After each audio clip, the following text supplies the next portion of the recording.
ঢালিউডের জনপ্রিয় নায়িকা একজন হচ্ছে মাহিয়া মাহি। এই মাহি কিন্তু নানা সময় নানা কারণে আলোচনায় এসেছে। সম্প্রতি তিনি আলোচনায় এসেছে একটি ভিডিওর কারণে। সেই ভিডিও ভাইরাল হয়েছে পুরো সোশ্যাল মিডিয়ায়। কি সেই ভিডিও সেটি জানতে হলে এই ভিডিওর প্রথম থেকে শেষ পর্যন্ত সঙ্গেই থাকতে হবে। হ্যালো দেশ এবং প্রবাসের প্রিয় বন্ধুরা, ব্র্যান্ড নিউ ভিডিওতে আপনাদেরকে স্বাগতম। মাহিয়া মাহি তার জন্ম রাজশাহীতে, আসল নাম হচ্ছে শারমিন নিপা, আর চলচ্চিত্রের নাম তার হচ্ছে মাহিয়া মাহি। এটি দিয়েছিল শাহিন এবং সুমন, এই দুজন পরিচালনা করেছিলেন ভালোবাসার রং, যেটি প্রযোজনা করেছিলেন জাজ মাল্টিমিডিয়া। জাজ মাল্টিমিডিয়ার এই সিনেমা মুক্তি পেয়েছিল 2012 সালে। সেই সময় আমরা দেখতে পেয়েছিলাম বাপ্পির সঙ্গে তার এই সিনেমা। মাহিয়া মাহির সঙ্গে কিন্তু আমি এই সিনেমা হলে বসে দেখেছিলাম।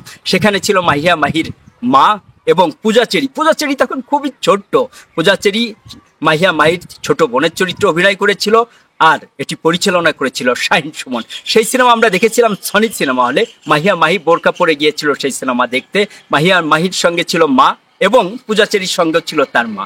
এই সিনেমা দেখেছিলাম, তখন থেকেই এর প্রতি, এই মাহিয়া মাহির প্রতি একটি আগ্রহ জন্মে। এরপর তিনি অনেকগুলো সিনেমাতে অভিনয় করেছেন, যেমন অগ্নি ছিল তার খুবই জনপ্রিয় একটি সিনেমা। ইফতেখার আহমেদের এই সিনেমা খুবই ভালো একটি সিনেমা সেটি ছিল। এই সিনেমাতে কিন্তু এই মাহিয়া মাহি মেরিল প্রথম আলো পুরস্কারও পেয়েছিলেন। নানা কারণে এই মাহিয়া মাহি আমরা দেখতে পেয়েছি যে ছাত্রী অবস্থায় সে যখন ভালোবাসার রং শুটিং করে, তখন কিন্তু তিনি এসএসসি পরীক্ষা দিচ্ছিলেন, তখন এই সিনেমার শুটিং তিনি করেন। তারপরে এই ভালোবাসার রং যখন 2012 সালে রিলিজ হলো, তারপরে কিন্তু তার আর কখনোই পেছনে ফিরে তাকাতে হয়নি। একের পর এক সিনেমাতে তিনি অভিনয় করেছেন, অনেকগুলো সিনেমাতে তিনি অভিনয় করেছেন। মাহিয়া মাহির এ পর্যন্ত আমি দুইটা সিনেমা হলে যে দেখেছি, একটি হচ্ছে ভালোবাসার রং, অন্যটি হচ্ছে ঢাকা অ্যাটাক। দীপঙ্কর দীপনের এই সিনেমা কিন্তু দারুণ জনপ্রিয়তা লাভ করেছিল। দীপঙ্কর দীপনের এই ঢাকা অ্যাটাক কিন্তু দারুণ জনপ্রিয়তা অর্জন করেছিল। আর এই মাহিয়া মাহির বিপরীতে অভিনয় করেছিল আরিফিন শুভ। আমরা জানি শুভর খুব দারুণ জনপ্রিয় একটি সিনেমা ছিল এই ঢাকা অ্যাটাক। মাহিকে দেখেছি আমরা নানা সময় নানা কারণে নানাভাবে তিনি কিন্তু আলোচনায় থাকেন। বিশেষ করে সিনেমার চেয়েও ব্যক্তিগত জীবন নিয়ে তিনি বেশি আলোচনায় থাকেন। আমরা দেখেছিলাম যে তিনি বিয়ে করেছিলেন সিলেটের একটি ছেলে অপু তাকে, যদিও তার নিয়ে আরেকটি গুজব আছে যে তিনি চলচ্চিত্রে আসার আগে যখন ক্লাস 10-এ পড়েন, তখন তিনি থাকতেন উত্তরাতে টঙ্গীতে, তখন একটি ছেলেকে বিয়ে করেছিলেন, তারপরেই তিনি চলচ্চিত্রে এসেছিলেন। এরপরে আমরা দেখেছি অপুকে বিয়ে করে, অপুর বিয়ে করার পর সেটিও বিচ্ছেদ হয়ে যায়।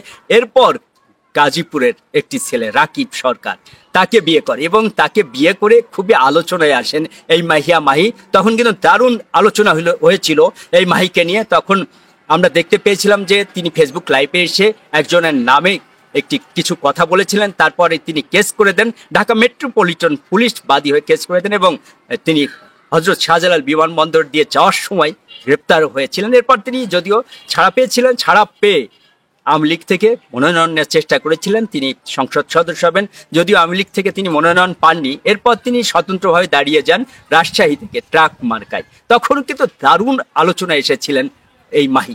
এরপরে অনেক দিন কেটে গেছে, আমরা দেখেছিলাম যে শাকিব খানের মায়ের চরিত্রে অভিনয় করেছিলেন, তখনও আলোচনায় এসেছিলেন। আমরা দেখেছিলাম রাজকুমার সিনেমাতে দারুণ অভিনয় করেছিল। এই সিনেমাটিতেই মূলত মাহির শেষ সিনেমার পর আর কোনো সিনেমা তার মুক্তি পায়নি, এবং তার নিয়ে কোনো আলোচনাও নেই। কিন্তু সম্প্রতি একটি ভিডিও ভাইরাল হয়েছে, সেই ভিডিও নিয়ে মাহি আবার মানুষের মনে জায়গা করে নেওয়ার চেষ্টা করছেন, কিংবা আলোচনার আসার চেষ্টা করছেন, এটাই বলছে নেটিজনরা। সেই ভিডিওটি আমরা একবার এক পলক দেখব। আপনারা দেখতে পাচ্ছেন মাহির নানা রকমের কসরত, দেখতে পাচ্ছেন দারুণ লাইট হয়েছে, ক্যামেরার কাজটাও কিন্তু খুব ভালো হয়েছে। আমরা দেখতে পাচ্ছি খুব সুন্দর করে মাহি তার অঙ্গভঙ্গির, সিনেমাতেও কিন্তু তাকে আমরা এইভাবে দেখতে পাই না, তার অঙ্গভঙ্গির বিভিন্ন অংশ তিনি দেখাচ্ছেন, এবং লাইটিং এবং ক্যামেরার কাজটাও কিন্তু খুব দারুণ হয়েছে, সেটিও আমরা দেখতে পাচ্ছি। আর মাহি তার পারফরমেন্স দেখাচ্ছে। আমার যা মনে হচ্ছে এটি মূলত মাহি করতে চেয়েছিল, তার হয়তো কোনো স্টিল ছবির দৃশ্য ধারণের সময় হয়তো এই ভিডিওটি করা হয়েছে। আমার যা এটি মনে হচ্ছে, আপনাদের কি মনে হচ্ছে সেটি কমেন্ট করে আপনারা জানাতে পারেন। আমার মনে হচ্ছে যে মাহি এটি নিশ্চিত করেই তার স্টিল ছবি যখন ধারণ করেছে তখন এই ভিডিওটি করেছে। তবেও লাইট এবং ক্যামেরার কাজ মিলে কিন্তু দারুণ একটি ভিডিও হয়েছে, এবং এই ভিডিওটি দেখে নেটিজনরা কিন্তু দারুণ মন্তব্য করছে। যদিও অনেকেই মন্তব্য করছে যে মাহির এই ভিডিওটি করা ঠিক হয়নি।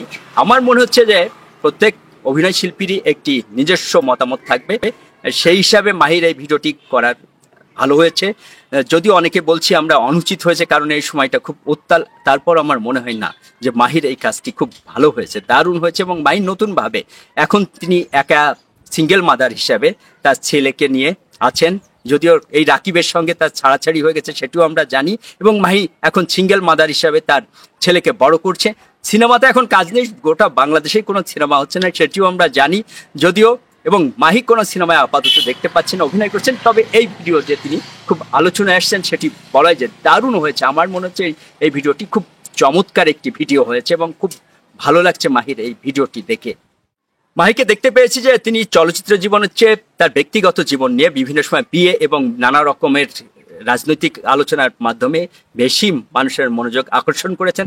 যদিও চলচ্চিত্রই তার প্রধান কাজ, তারপরও মাহিকে আমরা দেখেছি যে বেশিরভাগ সময় তিনি এই চলচ্চিত্রের বাইরের জীবন নিয়েই বেশি আলোচনায় থাকেন। তার বিয়ে বিচ্ছেদ এবং কেস তার নামে নানা রকম, এবং তিনি এমপিতে দাঁড়িয়েছিলেন, সেসব বিষয় নিয়েই আমরা চাই যে মাহি তার সিনেমা নিয়েই আলোচনায় থাকুক এবং এই অভিনেত্রী তার মেধার যোগ্যতার প্রমাণ দিক। দেশ এবং প্রবাস থেকে যে সমস্ত বন্ধুরা এতক্ষণ কষ্ট করে আজকের ভিডিওর সঙ্গে যুক্ত ছিলেন, সবার সুস্বাস্থ্য কামনা করি। সবাই ভালো থাকবেন, সুস্থ থাকবেন এবং আমার এই চ্যানেলটির সঙ্গেই থাকবেন। আল্লাহ হাফেজ।